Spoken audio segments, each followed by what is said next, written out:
Hello 318. Today I'm going to be showing you how to navigate the ZBrush interface.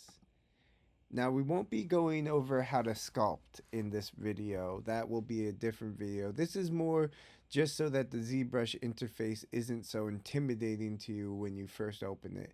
Because as you can see, a lot happens when you first open it and it can feel like it's a lot. It's not as intimidating as it makes itself out to be. Actually, the biggest problem with ZBrush is that it has a bunch of duplicates of the same things. But I'll go over that in a minute. Now, when you open up ZBrush, you'll be presented with this, the light box.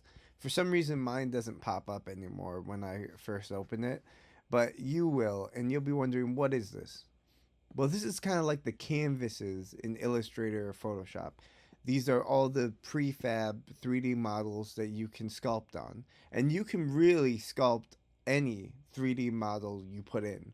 If you put in a toaster, you could, in theory, put a face on a toaster.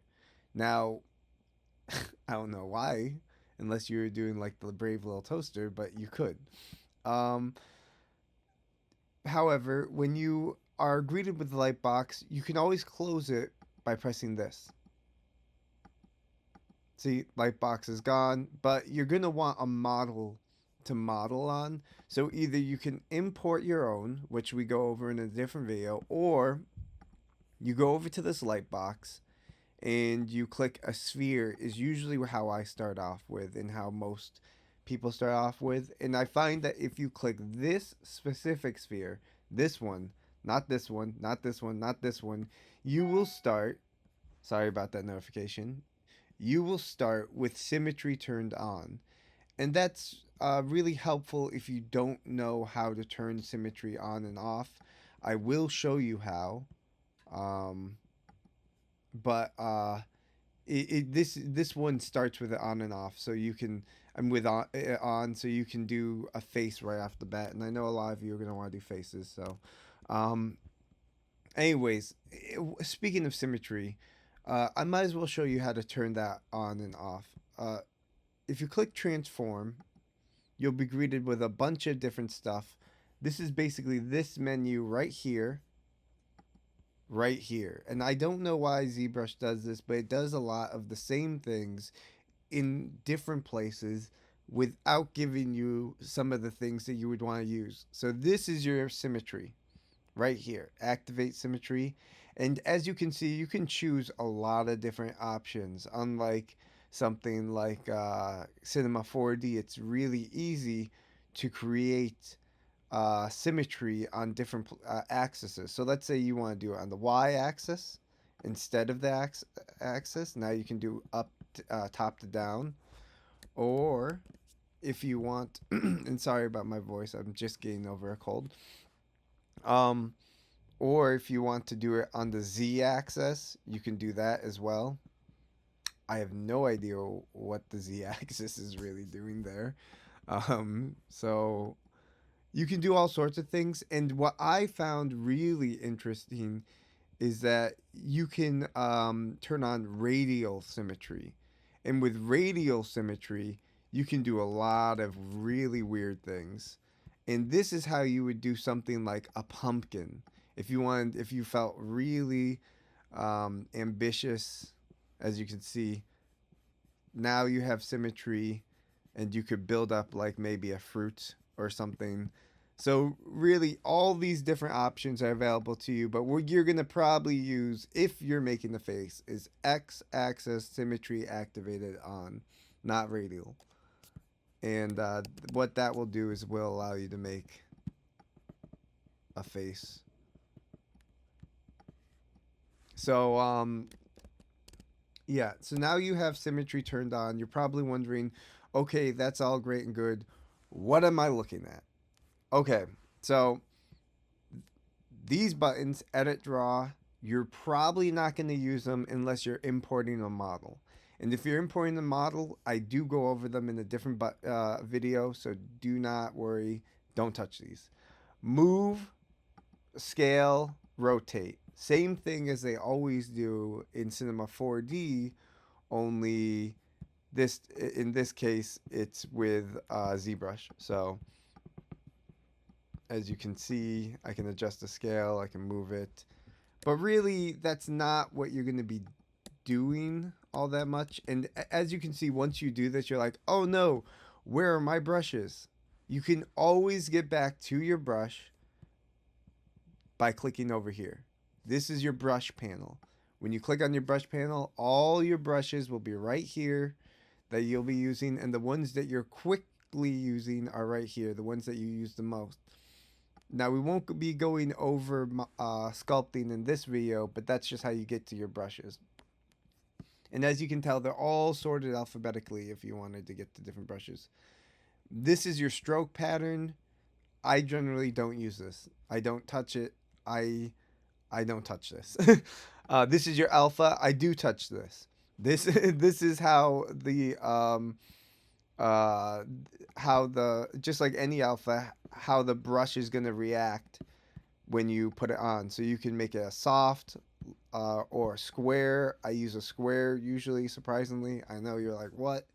I don't know. It just generally, I find that squares generally work better on clay. But yeah, your alphas are here. And then also you're gonna be looking at this menu, and you're like, "What is all this?" And by this menu, I'm like, "This." Sorry, I want you guys to be able to see where my cursor is. I don't want to just say this, that. Your tool menu, so you can load in your tool, save your tool, save as your tool, import your tool, which we go over, export your tool, which we'll go over in a different video as well. And then also you can go to iPad if you have the full version of ZBrush. We don't. So the way you're going to be getting your model is through Google Cloud, not going to iPad. You can't do that because you don't own ZBrush. I can't even do it, believe it or not, which is awful. Anyways, so then you can go to your, this is the current tool that you're working on. And this is your sub tools. Now, your sub tools are where, like, if you had a bunch of different 3D objects put together, let's say a flower, a stem, and a couple other flowers, you could switch between the different flowers. You could switch between the different stems. There are reasons for having sub tools. Not really that you'll be using, but it is maybe you'll use the subtool feature. It's there. The geometry button you will be using. Geometry is really important for making really nice, crisp 3D models. So, like, if you wanted to make a really nice face, you would want a lot of geometry. But here's the thing: once you add this geometry, as you can see, it adds more pixels or vectors or polygons. Sorry, that's adding a mask.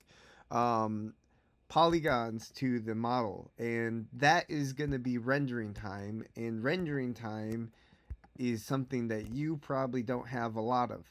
So I generally go with low poly models. I'm having trouble getting my model centered, so I'm just going to use this face, which allows you to navigate the different faces of the object. Sorry, I don't have my 3D mouse on me, so I'm using my trackpad, which is not recommended for navigating 3D space. Anyway, so you can divide the different faces, make it super high res, and you can keep track of the different divisions here. See, I'm at 6 divisions. Watch this. Boom. Oh, sorry. Boom. We're right back to 1. That's the beauty of ZBrush. You can go between 1, 2, 3. You can then export at any of these different divisions, and then you can control the resolution of your model. That way, if you're having a hard time rendering, you can always make a lower poly version. And I'm guessing you're going to run into this problem. Now, that's the divide button. This is the delete lower button. Do not press this button unless you do not want to go backwards. I cannot think of a reason for you to want to press that button, but it's there. Now, I've hit you with a lot of different stuff, and I'm going to be ending the video very soon, I promise. I know it's a lot, to deal with. But this is just to show you that the navigation is large, it's massive, but there's a lot of repeats. There's a lot of repeating buttons. Look, if you press preferences, this is the only time that you're going to really run into a lot of different stuff. Otherwise, a lot of these exist right in front of you. I'm not kidding. A lot of these, they're all right here.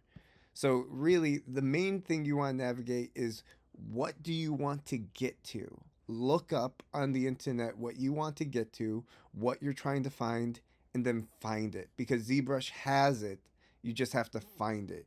It's all hidden here in these different buttons. You've got the layer menu here, and then you've got the layer menu here. It's like, actually, those are two different layer menus, believe it or not. I don't know why they're labeled the same. But yeah, you have all these different things, and don't go to layers if you're going for your subtools, by the way. Your subtools are right here. Not in your layer panel. 3D is not the same as 2D. Like I said, ZBrush was made for 2D and then became 3D sculpting software. So it has a lot of this weird language that is 2D language, like layers and paint and edit, and but you're not going to be using that. You're going to be using the sculpting. ZBrush is very simple if you're looking for only specific stuff. So that's a brief intro to the interface. Um, Really, the only other thing that you should be knowing is that when you hold space, you can control all the different stuff. And I'll be going over this more in um, the sculpting video. But yeah, so pressing spacebar also gets you to another menu. And then, of course, there's always hotkeys. So there's a lot to learn about ZBrush. And we won't go into all of those things. But if you want, there are a lot of tutorials out there as well. So this is it.